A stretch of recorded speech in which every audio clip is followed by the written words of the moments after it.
Croeso bawb, my friends. I hope this finds you well. So today is another testimony. Keep them coming. I've got one video planned with sort of 3 or 4 shorter ones, which are great. But this one I wanted to share this week because it's quite long and it's good. It's good. It's from a ministry area colleague of mine. It's from a brother in Christ, and it's from a good mate. He's a good mate of mine. He's not asked me to anonymize this, so I'm okay to just sort of read his name out as I go through it. I'm not going to record myself like this. I'm just going to put a background up. So you could just sit back, close your eyes, and listen as I read John's testimony out. Okay, my friends? So, with that being said, grab a cup of tea, whatever is your choice. Sit back, relax, and let me share with you the story of how John came to faith. The rules of science compelled me to become a Christian. That's a ridiculous thing to say, surely. After all, we know that science has disproved Christianity, don't we? Well, maybe, and then again maybe not. Bear with me, and I'll try to explain. My name is John, and these days I earn my living as an engineer, working for a company in Estradbanach. I'm also a licensed lay minister in the Anglican Church. I have a bachelor's degree in biochemistry, and I spent 6 years working in a research lab as a chemist. These days, I mostly owe my living to my memory of the mathematics and physics that I learned in school. All of it good, strong scientific stuff. The first week of October 1979 saw me starting my first term at university, Royal Holloway College in the University of London. Of course, as you'll realise, I was studying for a degree in biochemistry, an offshoot of chemistry, and like chemistry, a mathematical science, by which I mean that biochemists use mathematics to calculate the significance of the things that they observe. A mixture of algebra, calculus, and counting on one's fingers. I was learning how to play the scientific game, or, to use more serious language, how to apply and use the scientific method. The scientific method is an approach to research that has been developed over several centuries. A large part of the point of the method is to remove the personal bias and preference of the scientist from the outcome of his activities. In very simplified terms, the method goes something like this. Number 1, you have a problem. How does this work? What is going on? Number 2, you formulate an hypothesis. I think this is what is happening. Number 3, you design an experiment to test your hypothesis. Number 4, you perform your experiment and you record the results. Number 5, you perform the experiment several times. Do the various results match? Within the limits, of course, of experimental error. Now you ask the critical question. Did these results support my hypothesis? Or do they refute it? If your results confirm your hypothesis, it's time to report on what you've done, to publish. Other scientists will repeat your experiment, and if their results match and confirm yours, your hypothesis may well be elevated to the status of a theory. If it's considered important, you could indeed become famous. However, other scientists may perform other experiments which undermine your hypothesis. If this happens, you have to retract your hypothesis and start all over again with a modified hypothesis. In all of this, one key point is that you're not allowed to ignore or to dismiss inconvenient results. If the results of your experiments are not the ones you expected, you have to acknowledge that fact, modify your hypothesis to accommodate the inconvenient results. And it also means that if other scientists find inconvenient results, your hypothesis again has to be modified in order to take account of that. Which means that, in point of fact, in real science, no question, is ever finally settled.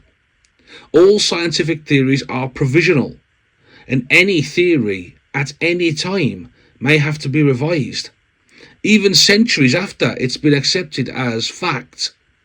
If fresh information comes to light, an example of this, of course, would be Sir Isaac Newton's theory of gravity. When Einstein came along with his general theory of relativity, and certain observations of the orbit of the planet Mercury could not be explained by Newton's theory, but could indeed be explained by Einstein's, Newton's theory has not been discarded. Under most conditions it's perfectly serviceable, but under the extreme conditions of Mercury's closeness with the Sun, there are fine details that his theory simply could not deal with, but Einstein's could. All of this was drummed into me in my classes at the biochemistry department. I understood that when conducting real research, it was important that the inconvenient results be acknowledged, as they could prove to be the most important. They can indeed lead you to far greater and more significant discoveries than you'd ever imagined when starting out with your original problem. You had to go where the results pointed. In October 1979, I started to encounter Christianity in the flesh, in the shape of other students who were Christians. I had a number of conversations with some of these Christians, in particular my next-door neighbour in our hall of residence. However, unintentionally, Christianity became a problem to solve. I started to gather data. My neighbour had suggested I read St. John's Gospel and then continue into the Acts of the Apostles. Some of the data, like Christmas and Easter stories, I already knew. But reading the Easter story, St. John has nothing to say about Christmas, in this context proved quite disturbing. I found myself faced with some inconvenient data.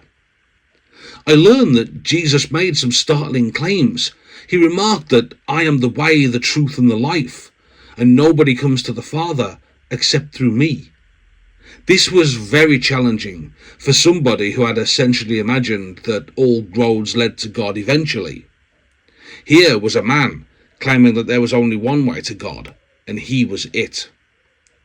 Okay, but actions speak louder than words.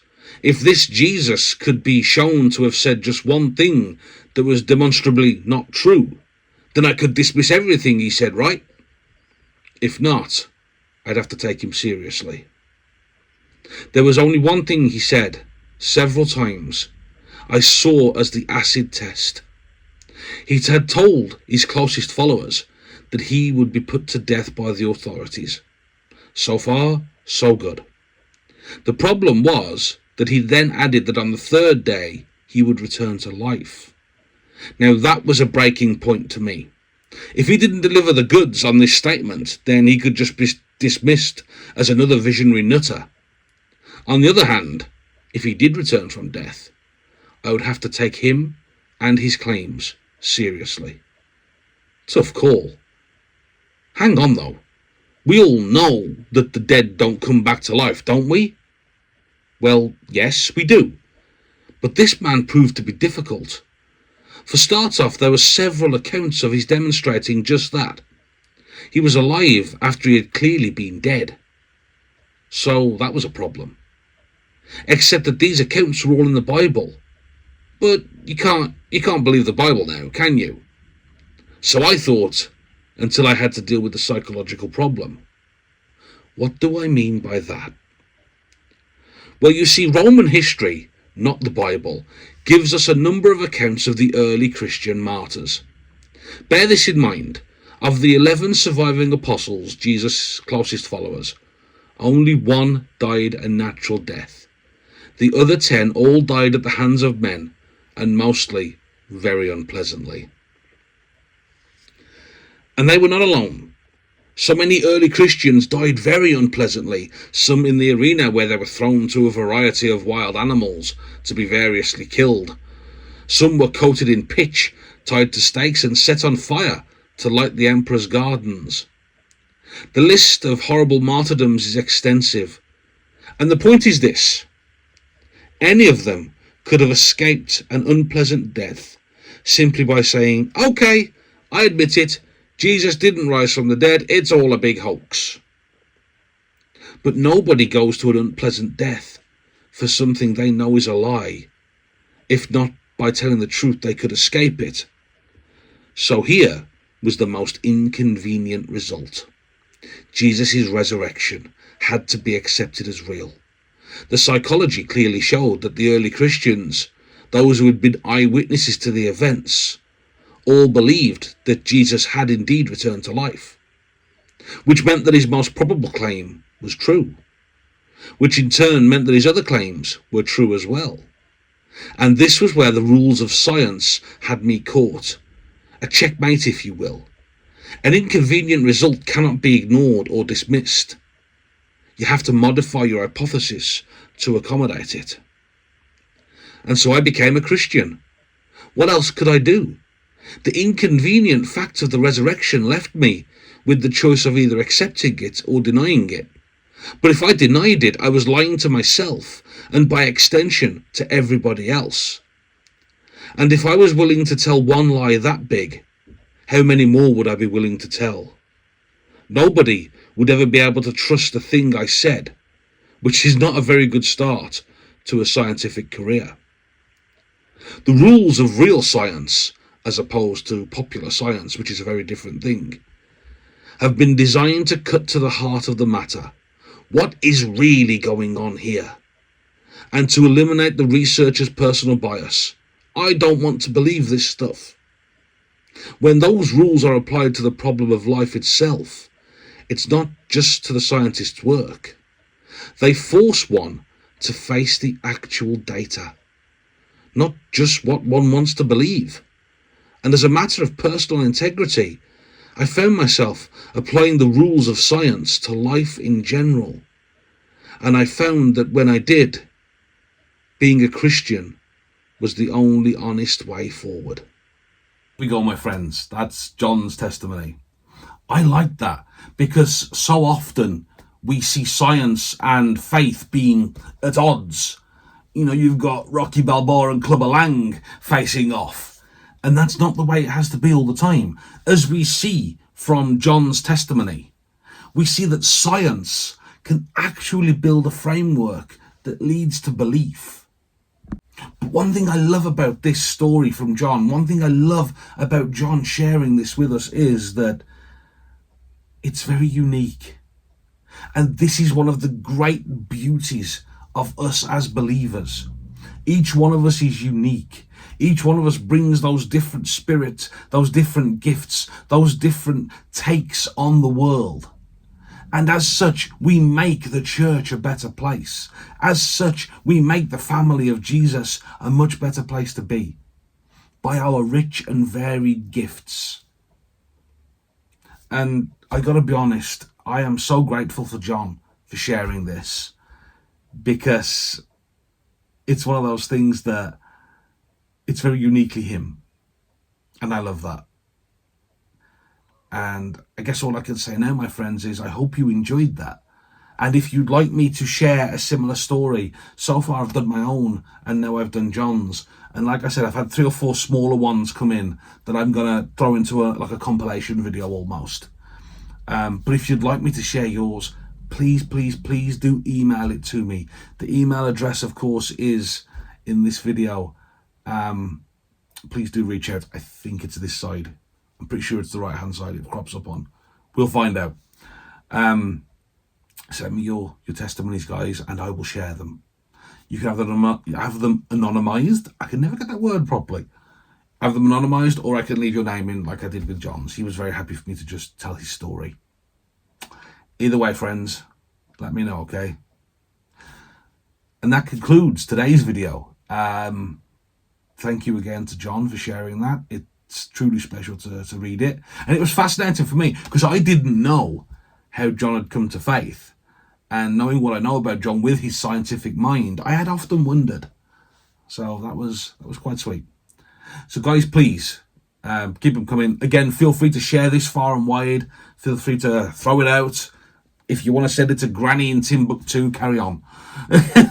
It helps the channel grow. It helps our community get bigger. As our community gets bigger, like I said, we get that wonderful uniqueness of people coming in. And again, I acknowledge every comment, every email I answer. Okay, so that being said, my friends, I will leave this here today because you've been very patient. This is a very long video. That being said, listen, have an awesome week, okay? And whatever you're doing, you be safe out there, all right? God bless you, my friends, and take care.